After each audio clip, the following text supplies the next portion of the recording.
The meeting of these two contrasting characters is the strength of this story. You're green. I am. And how they change each other, how they help to balance each other, how they learn to love one another. That's a beautiful thing to be able to create and represent visually.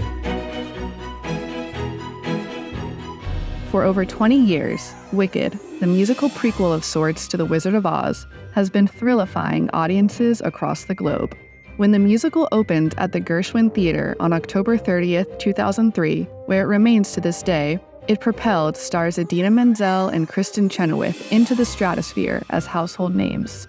Since its Broadway debut, Wicked has become one of the most successful musicals of our time and is currently the fourth longest running and second highest grossing musical on Broadway. And almost as instantly as the musical hit Broadway, discussions of adapting it for the silver screen began, resulting in a nearly 20-year journey leading to Wicked's feature film debut, releasing across two parts in 2024 and 2025. But the origins of Wicked extend much further back, beginning with the 1900 children's novel, The Wonderful Wizard of Oz, by author L. Frank Baum, which some of you die-hard fans may recognize as the origins for the name Elphaba. I would say that my first connection to Wicked was the Broadway show. Susan Hilferty is the designer of that original Broadway musical. It was fascinating to see what Susan was coming up with. And Wizard of Oz, the movie that was done in the 1930s, that has been a part of my life since I was a very small child. I'll get you, my pretty, and your little dog too. And then The Wiz. He's the Wiz, and he lives in love. I've designed The Wiz probably 6 times. That was actually the first major musical that I designed when I was in high school. So the story of The Wizard of Oz has been in my life for a considerable amount of time. So then to turn around and be asked to do the film of it was a surprise and also very exciting. 3, 2, 1, action. It was really John Chu, the director, that connected with me. And because of our connections through In the Heights with Lin-Manuel Miranda, I think that there was a familiarity that already existed. When I think of the film that I did before Wicked, West Side Story, that I designed for Steven Spielberg, I was very aware of the original West Side Story that was done in 1960 is very beloved. I love it. It's one of my favorite films. It's one of my favorite designs of a film. It was imperative to capture the energy of that design and bring it into our film, our new film. With Wicked, it was important to pull in the fan base of the Broadway musical, but then have them experience it in a new way. With film, you do need to create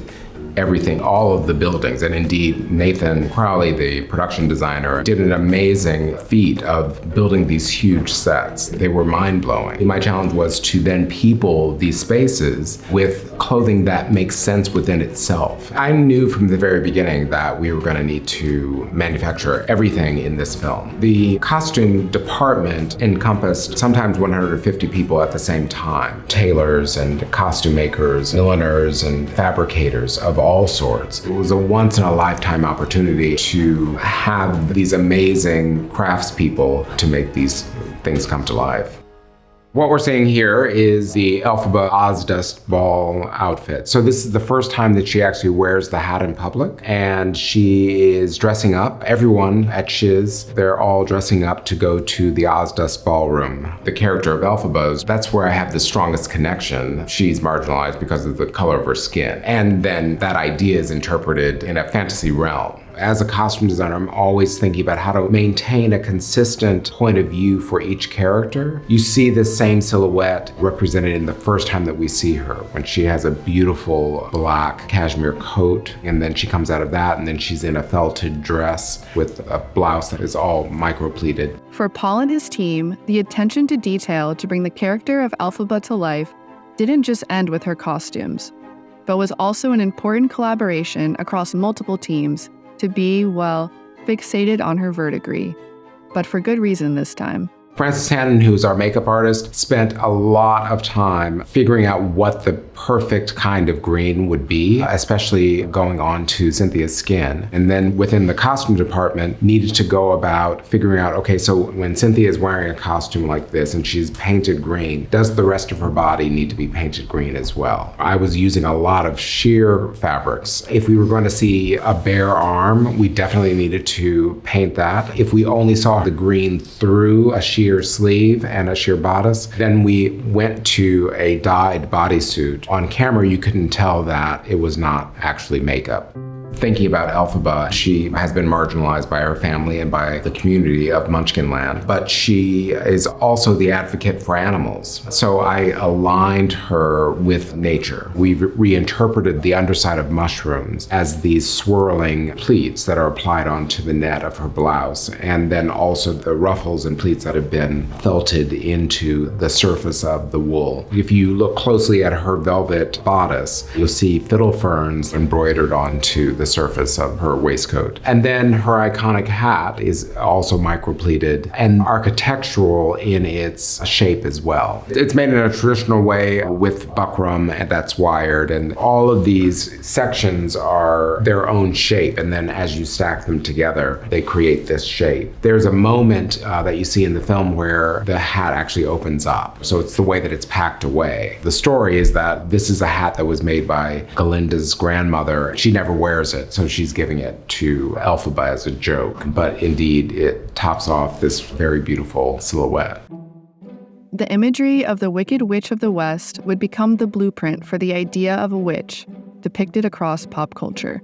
So for Paul, his goal was to bring this iconic silhouette into a more modern frame of view. The way that I fabricated it turns it into something else. I leaned into felting mainly because of its organic quality and because we were able to create different kinds of pleated textures that we could then manipulate, whether it was undulating in a wave pattern that was applied onto the silhouette of a dress, or it was ruffling that created a different kind of quality. The choice of black was because her mother passes very early in her life. Elphaba is kind of stuck emotionally, and I think that her gravitation to black as well, there's a starkness about it. And then when she goes into uniform, into Shiz uniform, she is in a darker charcoal gray, but it's still a world of charcoal gray. It does have some of the teal that is part of the Shiz pinstripe world, but it stays on the darker spectrum. I used purple just as an accent. You know, if you look closely at the skirt, it ombres from black into purple as it goes down to the hem of the dress. So that kind of plays in and out of a lot of her clothing.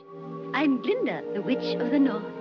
You are? When you think about Glinda, the first image is going to be from the 1930s film, and you see the silhouette and a very tall crown. I went about figuring out how to reinterpret that. Oh, hello. Much of my inspiration was through this idea of bubbles and circular pattern and spirals. I really leaned into that for her crown, where it's all a series of circular bubbles that are stacked on top of each other and set with diamantes, and you see these stars and kind of spirals within the crown as well.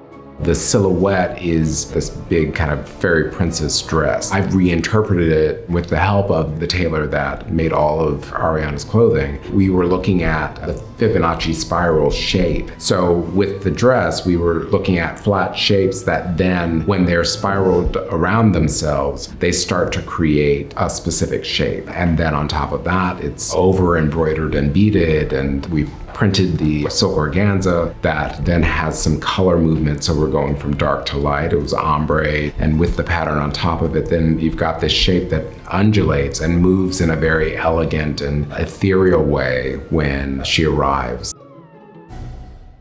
So this is Glinda, and this is her Ozdust ballroom dress-up dress. I was living in London as we were in production for the film. There were these beautiful roses that were in Regent's Park, a rose that ombrayed from this wonderful golden yellow to pink. And I thought, oh my gosh, that would be so reflective of who Glinda is. And so I used that for this living and breathing petal dress. To fully capture the vision of the rose that inspired Paul, the ombre effect of Galinda's Oz Dust Ball gown was mirrored by custom dyeing the satin on Ariana's shoes. The color schemes for Glinda always were rooted to the pink, always went back to that iconic Glinda dress, the one that she appears in at the very beginning of the film. Many of the silhouettes that I used for Glinda were based in this kind of Dior 1950s romanticism. So a whimsical but then perfect silhouette that I think keeps us in this world of fantasy. I am so ready to fly. Nessarose, the character, and also the beautiful actress Marissa that played Nessarose, she's wheelchair bound. So all of my designs needed to acknowledge that. This again is Nessarose's Oz Dust Ball dress. And my thought was turn of the century dress in knitwear. So this is a custom knit dress. She wears her crystal slippers that have been gifted to her from her father. My interest is to make sure that it's consistent with how we see Elphaba and that they're of the same world. There's an innocence about her. There's youth, and she is in some ways untouchable, keeping her in lighter tones. There's a lot of white and semi-sheer. I was very interested in giving her this feeling of untouchable perfection. There is no pretense here. I happen to be genuinely self-absorbed and deeply shallow. Jonathan Bailey plays Fiyero. This is Fiyero in his Ozdust suit. Fiyero he's a prince. I mean, he is of royal blood. What is set up and established with Fiyero is this tribal geometric patterning that is throughout a lot of his costumes. It's very influenced by Spanish equestrian clothing and some of the North African and Southern Spain sensibility. And then there's this military element as well, especially with this suit. So we have Jeff Goldblum as the wizard. If you remember the 1930s film, you've got a man who is part of a carny. He's also a charlatan. I am the great and powerful Wizard of Oz. So I was trying to imbue him with this kind of carnival feel. His costume is covered in fobs and chains, that one that's a balloon, and another one it's like trinkets or like little metal Monopoly figures. You, come with me. Of course. Not you. You. Michelle Yeoh as Madame Morrible, you're enticed by her. I mean, she is the one that actually holds a certain amount of magic. Her magic is her control of weather. So I've used that idea throughout her clothing and also in her hairstyle, this undulating cloud. You also see the stars and the astronomical images that I use throughout her clothing. And we've done that with embroidery and beading and some printing, and you see it represented throughout her looks. The story of Oz has been a part of the fabric of American literary and cinematic history for so many decades. It is almost impossible to overstate its influence and impact on culture. It has continued to inspire generations of creatives by the myriad ways this dynamic story could be retold. And with the new screen version of Wicked set to make box office records, it is clear that the love for this story and its many adaptations is unlimited. I believe that Wicked is so meaningful to people. It speaks to the strong bond and relationship of two very different people and how their bond and relationship changes their lives. And then it also speaks to self-empowerment for both of them in choice, being in charge of your own power and how you're seen. It resonates very much in a modern way.